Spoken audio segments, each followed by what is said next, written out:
నా పేరు దేవరాజు, మా ఆవిడ పేరు ఆరతి.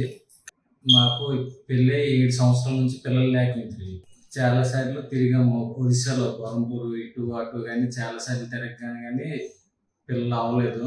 కానీ మా సార్ మూలంగా అక్కడ 25 సంవత్సరాలు పనిచేసిన మూలంగా మా ఓనర్ గారు ఏలూరు ఆయన సిరియేరి ప్రసాద్ గారు ఇక్కడ పంపించారనమాట. పంపించిన మూలంగా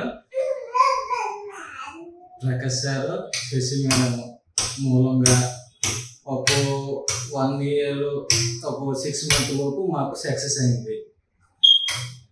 చాలా మటుకు లైఫ్ ప్రక్రియ మూలంగా మేము ఈరోజు బాగున్నాము. ఆ మూలంగా మాకు ఈరోజు పిల్లలు ఉన్నారు 2. అంతకన్నా ఎక్కువ ఏంటి లేదు. మాకు నిజంగా ఈ లైఫ్ ప్రక్రియ వల్ల మేము చాలా ఆనందంగా ఉన్నాం ఈ రోజు. ఇంకొక విషయం ఏంటంటే మా వానర మూలంగా ఎంత దూరం వచ్చాము శ్రీ ప్రసాద్ సార్ మూలంగా.